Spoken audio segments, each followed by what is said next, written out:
세력이 약해진 것이 아니니 총병이 철군하니 그들의 목적을 이루기에 우리나라를 끌어들이려 하는 것입니다. 올해 겨울이 지나가면 적은 반드시 다시 준동할 것입니다. 행정과 청정은 그 형세가 서로 의지하지 못할 처지인데 청정은 그 성질이 더욱 거센 자입니다. 만일 반백이 청정에게 선봉을 맡겨 군사를 정원에 공격해온다면 내년의 상황은 지극히 염려될 뿐입니다. 우리나라가 할 일은 그리들 일을 지연시키면서 중국 군사가 다시 오기를 기다려야만 합니다. 남쪽에 주둔하고 있던 명예 군사가 모두 철군하자 외군은 경상도 방어사 김응서 등을 통해 마치 외군의 평행장과 가등청정이 서로 반목 질시하는 관계인 듯이 흘리면서 조선의 위협과 회유를 반복해오고 있었는데 선조와 조정의 신료는 눈에 가시가 되어 있는 왜군이 하루빨리 사라지기를 바라는 마음만으로 변변한 수단을 갖출 수 없는 전선의 조선 장수들을 채군하는 형국이기만 했습니다. 피난길에서 돌아와 경성에 몸을 눕히고 그나마 두 다리 뻗고 잠드는 시간이 길어지다 보니 전선의 고단한 실제 상황은 남의 일이 되어 있는 채 그저 짧은 세치 혐한으로 외적들을 몰아낼 궁리만 하고 있던 것인데 선조가 영의정 유성룡에게 말합니다. 중국에서 보내온 문서의 내용이 무엇을 말하는 것인지 알 수가 없다. 신도 정확하게 알 수는 없으나 지금의 상황에 힘써 노력할 뜻이 없는 것 같습니다. 우리나라로 하여금 외적의 본뜻을 다시 살피라 하는데 그 의도가 무엇인지 알지 못하겠다. 그것은 외적과 화의하는 일을 우리나라에 맡기고자 하는 것이리라 생각합니다. 내 생각도 그렇다. 우리나라는 다만 관백이 내년에 군사를 움직일 것이라는 말과 그동안 흉악한 외적이 군사를 훈련해 온 지 오래되었으므로 이제 만약 공격해 오면 중국의 군사로도 방어하기 어려울 것이라는 말을 전해야 할 것입니다. 거제 전투에서 우리나라 병선을 빼앗겠다는 일을 영상은 들었는가? 시는 듣지 못했습니다. 그곳을 살피던 내관이 어제 돌아왔는데 말하기를 원균이 거느리던 사두선이 불에 타 사라진 것이 확실하다고 했다.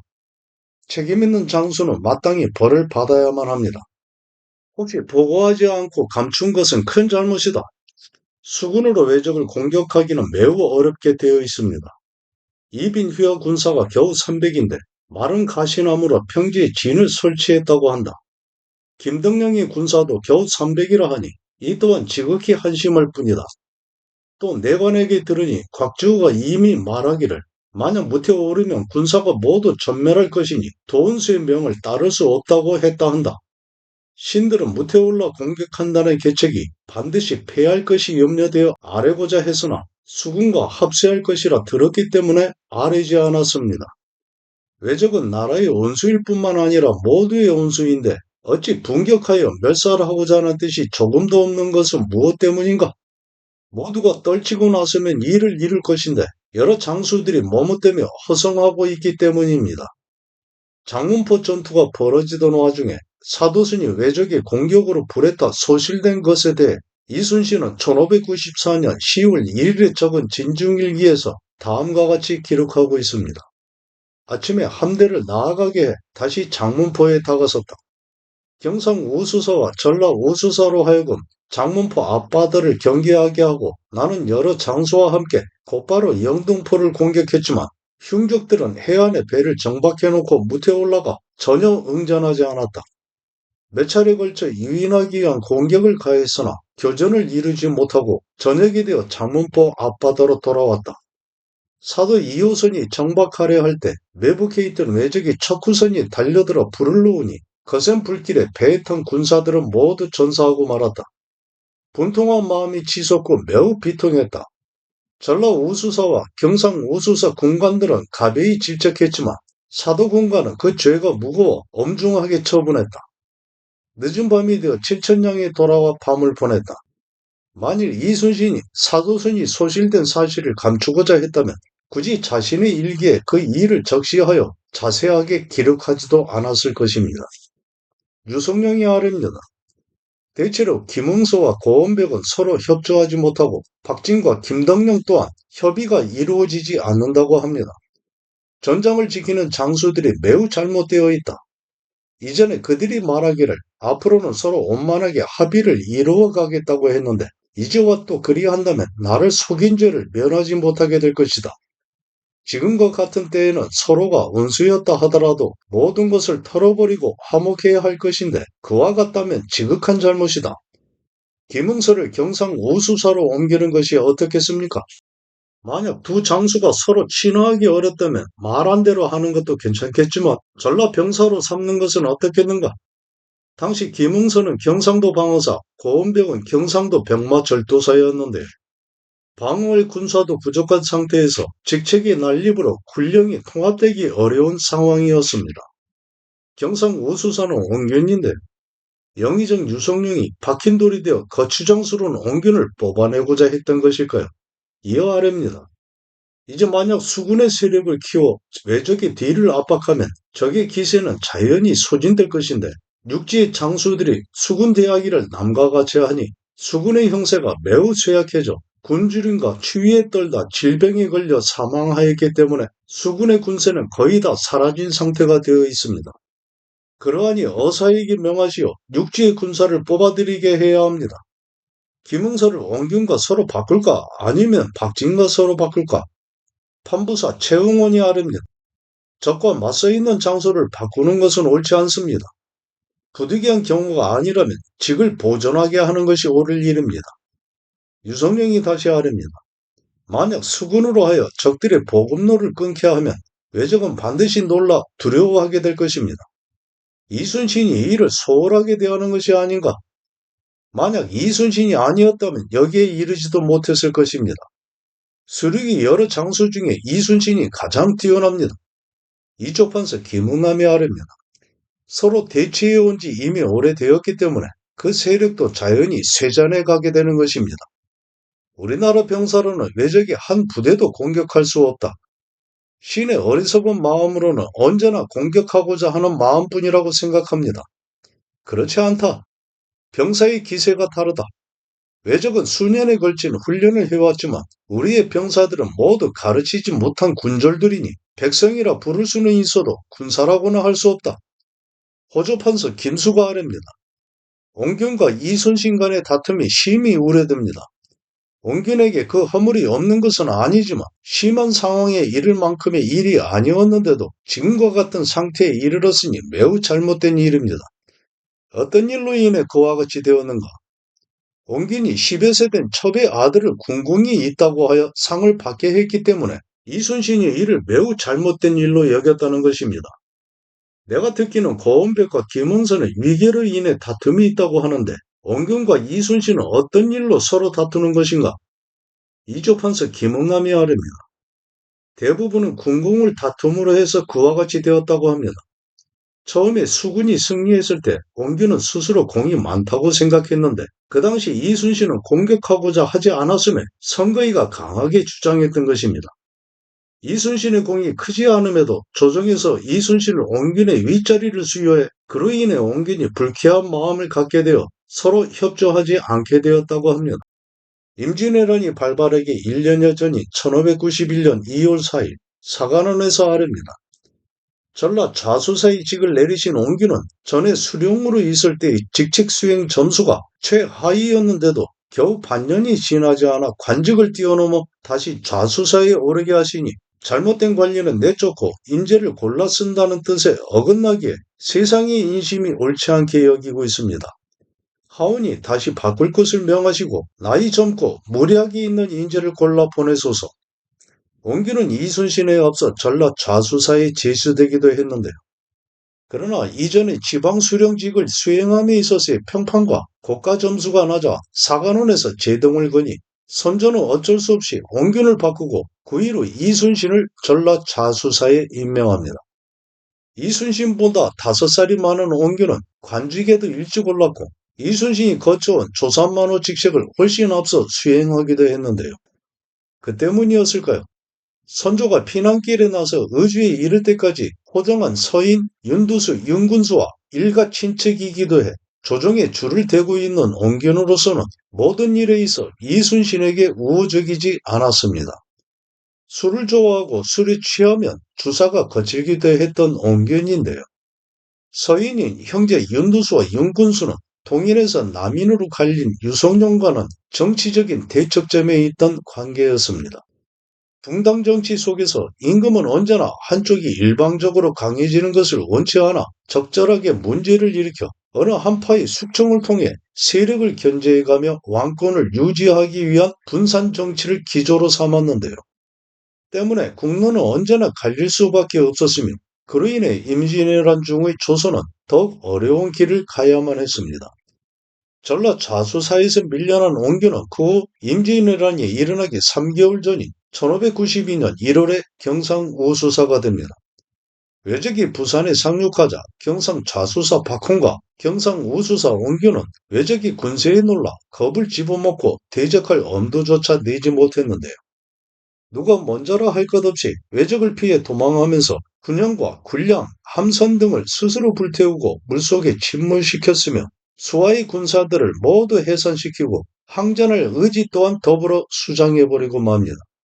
당시 경상도 수군은 전라도 수군에 비해 더욱 많은 전선을 보유하고 있었는데요.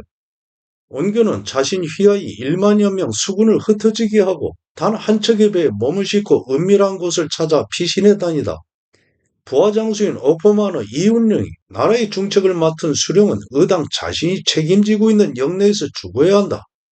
이곳은 경상도와 전라도의 목구멍과 같은 곳이니 이곳을 잃게 되면 두 도 모두 위태롭게 된다. 지금 우리 군사가 비록 흩어지기는 하였지만 다시 모아들일 수 있고 전라도 수군에게도 도움을 청할 수 있다고 항언하자 뒷날의 명분으로 삼기 위해 방어선을 경계하고 있는 전라 좌수사 이순신에게 자신이 책임지고 있는 방어구역 내 외적을 공격하자고 하면서 구원을 요청했던 것입니다. 무장으로서는 매우 용렬한 행위가 아닐 수 없는 것인데요. 자신이 방어하기를 포기한 적을 경계구역을 달리하고 있는 다른 장수에게 공격하라 하는 것은 그 의무를 떠넘기는 것과 같은 행동인데 뒤에 이순신이 승전을 거두어가니 그러했던 자신의 행동을 공의라 하는 것이 적절한 처신일까요? 전라자도의 바다를 책임지고 있는 이순신으로서는 아무리 좋은 기회라 하더라도 서뜻 응할 수 없는 것이었습니다. 다른 곳에 적을 치러 갔다가 비워놓은 내 집이 공격당할 수 있는 장수로서는 선택해서는 안 되는 매우 위험성이 크고 아주 어리석은 행동이기 때문입니다. 원근 휘하의 율포만호 이영남이와 수군을 동원해 줄 것을 요청했을 때 이순신은 깊은 생각에 잠길 수밖에 없었는데요. 선조의 명을 받고 때를 가늠하면서 상황을 심사숙고하던 이순신은 전라 우수영의 수군을 기다리다 더 이상 지체할 수 없어 마음을 다잡은 채 휘하 장수들을 모아놓고 각자의 의견을 듣게 됩니다. 모두가 앞을 다퉈 말하기를 우리가 우리 경계를 지키기도 급급한데 어떤 여력으로 다른 독까지 신경 쓸 수 있겠습니까? 하였지만 신뢰하고 있던 장수인 녹도만호 정운과 군관 송일인만이 눈물을 흘리며 의기롭게 말하기를 적을 토벌하고자 하매 이 땅 저 땅이 있을 수 없습니다. 적의 기세를 먼저 꺾어놓게 되면 전라도 또한 보존할 수 있을 것입니다. 하자 같은 마음을 말하는 그들의 충언에 이순신은 크게 기뻐했고 출정할 마음을 다시금 재촉하게 된 것입니다. 왜군이 조선을 침략하고 이틀이 지난 1592년 4월 15일 이순신은 다음과 같이 적고 있습니다. 저녁이 되어 경상 우수사가 외선 90여 척이 부산 앞바다 전령도에 정박해 있다고 전해왔다. 더불어 경상 좌수사의 통문에는 외선 350여 척이 부산포 앞바다에 진을 치고 있다고 했다. 다음 날에는 밤이 되어 경상 우수사가 부산진이 함락되었다고 전해왔는데 솟아오르는 통분함을 누릴 길이 없다. 즉시 전라감사, 전라병사, 전라우수사에게 통문을 보냈다.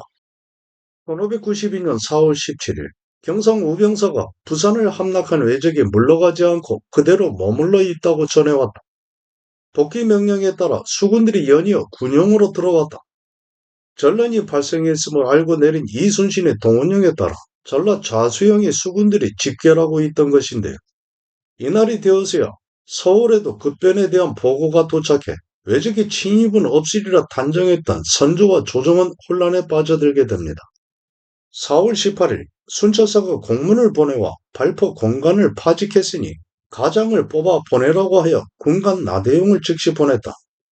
오후가 되어 경상 우수사가 공문을 보내와 동래상이 함락되었고 경상 좌병사와 경상 좌수사가 군사를 이끌고 동네 인근까지 다다랐다가 그대로 회군했다고 하니 그 형세가 너무나 온통했다. 임진란이 발발하고 7일째가 되는 날인 4월 19일 아침에 품방공사를 감독할 군관을 선발해 보내고 빠르게 마칠 것을 독려하기 위해 나갔다. 이날 도착한 군사 700명을 살펴보고 품방공사 등을 돕도록 했다. 품방은 적의 침입을 방어하기 위해 성곽 주변에 파놓은 구덩이를 말하는데요. 임진란 발생 전에도 전란이 생길 것을 이미 준비해왔던 이순신은 전선의 상황을 점검하면서 군영 내외의 방비태세를 완료하기 위한 노력을 다해가고 있었습니다. 4월 20일 경상 관찰서에 공문이 왔는데 대규모 병력의 외적 군세를 막아낼 수 없고 광포하게 몰아치는 기세가 무인지경이라고 했다. 나에게 전선을 모아 경상도를 구원해 줄 것을 바란다는 뜻으로 조정에 장계를 올렸다고 했다.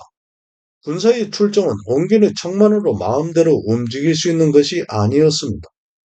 선조와 조정에 명이 있어야만 했는데 이후 이순신은 외적의 활동을 정탐하기 위한 정찰을 강화해 갑니다. 5월 1일 수군을 본영 앞바다에 모두 모이게 했다. 날은 흐렸지만 비는 오지 않았고 남풍이 세게 불어왔다. 진해루에 앉아 방답첨사, 흥양현감, 녹도만호, 정운동을 오게 하니 분격하는 모습에 모두는 자신을 살피지 않는 참다운 의사라 할 만했다. 이렇게 이순신은 이미 출격할 만반의 준비를 다하고 있었습니다. 5월 2일 삼도 순변사와 경상 우수사의 공문이 왔다. 자신의 경계지역을 방어해야 하는 장수들이 외적에게 겁을 집어먹고 모두 도망해버렸고 무기와 물자 등을 소실해 남아있는 것이 없다고 하니 참으로 놀라운 일이다. 한낮이 되어 바다에 진을 치고 여러 장소와 함께 진격할 결의를 다지면서 모두 한몸이 되어 싸우고자 했으나 나간 군수만은 주저하는 듯하는 것이 탄식이 앞서 나온다. 군법이 있는데 혹은 피하고자 한들 그리 될 수 있는 일이던가. 비변사에서 진격하라는 명령이 도달했다. 이날 밤 군호를 용어로 했다. 비변사에서 보내온 출전 명령을 받아든 이순신은 전라 우수영의 수군이 도착하기를 기다리면서 다시금 결의를 다지게 되는데요. 당시 전라 우수영은 보다 넓은 범위의 경계 구역을 담당하였기 때문에 전선과 군사를 모아들이는 데 있어 더욱 많은 시간이 필요한 상황이었습니다. 5월 3일 가는 비가 아침에 계속 내렸다. 외적의 움직임에 대한 경상 우수사의 회신이 새벽에 왔다. 전라 우수사의 도착을 기다리던 중에 방답의 판옥선을 잘못 알고 모두 기뻐했지만 아니었다. 실망이 컸다. 녹도만호가 보기를 청해 불러들이니 말하기를 전라 우수사는 오지 않고 외적은 더욱 서울에 가까워지니 만약 출정을 늦추다가 훗날 후회한다고 해도 아무런 소용이 없다고 해 그 충언을 받아들여 내일 새벽에 출진할 것을 결정하고 장계를 올려보냈다. 외적과의 전투가 두려워 집으로 피신해 있는 여도의 수군 황욱천을 잡아 목을 베고 진중에 높이 매달았다. 비변사의 영을 받고 출전할 것은 이미 결정되었지만 더 이상 지체하지 말고 전라 좌수영의 군사만으로라도 먼저 출발하자고 하는 녹도만호 정운의 말을 받아들인 것입니다. 전라 우수영의 판옥선과 합류해 그나마 부족한 군세를 키우고자 했지만 그 도착이 늦어져 전라 좌수영의 함선만으로 우선 출정할 것을 결심한 것인데요. 그 출발이 없어 군사들의 결의를 더욱 다지기 위해 도망한 병사의 목을 베 효시하는 결단을 내보이기도 했습니다. 전라 우수사 이혁기는 조선수군의 2차 출전인 당항포 해전에 이르러서야 대형 전선이 25척의 판옥선을 이끌고 합류합니다. 이순신이 이끄는 판옥선 24척과 협선 15척 등으로 이루어진 조선 함대와 처음 합류한 옹기는 자신이 타고 있는 판옥선 단 한 척만 있는 상태였는데요. 이어 흩어져 있던 이윤릉과 우치적 등이 세 척의 판옥선을 이끌고 나타나 옹기의 경상 우수영 판옥선은 총 4척이 됩니다. 이순신은 외적의 첫 전투인 옥포해전에서 옹균 희하의 장수 옥포만호 이윤릉과 영등포만호 우치적을 선봉으로 삼았는데요. 옥포가 그들의 경계 구역이었던 만큼 이러한 결정은 매우 적절한 조처였습니다. 이 당시 선정관 민종신은 마치 옹균의 지휘로 조선 수군이 승리한 것처럼 선조에게 보고하기도 했는데요. 첫 해전부터 원균은 지휘할 군사가 없는 장소였기 때문에 이순신이 조선 함대를 지휘해야 하는 것은 당연한 이치이기만 했습니다. 2차 출전인 사천해전에서 이순신은 적의 탄환이어 왼쪽 어깨를 관통하는 부상을 당했음에도 전투가 끝날 때까지 아무도 그 사실을 알지 못했는데요. 연이은 승전으로 이순신은 정이품 상계인 자헌대부가 되었고 원균과 이혁기는 정이품 하계인 가선대부가 되었으니 이후로도 원균은 이순신의 지휘에 복종해야만 했습니다. 파당을 이룬 조선 정치의 폐단으로 인해 유성룡의 청거를 받은 이순신에 대한 반감 때문이었을까요? 아니면 관직 진출의 선배로서의 자존심 때문이었을까요? 그러나 원균은 이에 불만을 품고 자신의 공이 이순신에 버금가는 큰 것임을 공공연하게 말하면서 대부분 일에 있어 이순신을 물고 늘어지는 행동을 보이기만 했습니다. 때문에 이순신은 삼도수군 통제사가 되어서도 자신의 직을 물러날 수 있게 해달라는 청을 말하기도 해야 했는데 영의정 유성룡 역시 자신의 직을 벗어날 수 있도록 선조에게 여러 차례에 걸쳐 청하기도 하지만 동당 간의 견제와 균형을 이루어야 하는 선조는 그것을 들어주지 않았습니다. 원균의 행동은 물에 빠진 사람을 구해주니 보따리도 내놓아라는 식이기만 했는데 신의를 신조로 삼아야 하는 무장으로서는 조용히 자신의 직분을 수행하거나 자신이 있어야 할 자리가 아님을 알고 말없이 물러서는 태도를 보여야만 했습니다. 5차 출전이 웅포해전을 치를 때인 1593년 2월 20일 적을 유인하기 위한 양동작전을 펼친 이순신은 적습니다. 새벽에 해무가 앞을 가리고 동풍이 거세게 불어왔지만 왜적을 공격하기 위해 사화랑에 이르러 바람이 잠잠해지기를 기다렸다. 바람이 세기가 약해져 모두를 동력하여 웅천에 다가가 승병과 의병을 제포에 오르게 하고 우두의 여러 장수를 동쪽으로 보내 무태 오르는 듯하니 놀란 적이 혼비백산했다.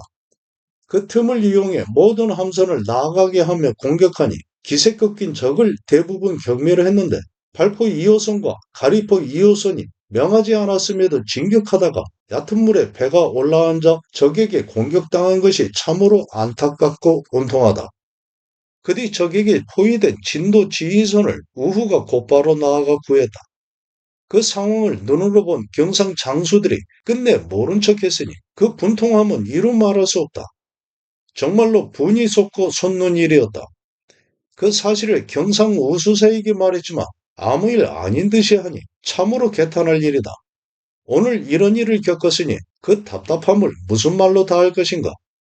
이 모든 것이 경상 우수사의 의도일 것이리라. 수진포로 돌아와 밤을 보냈다.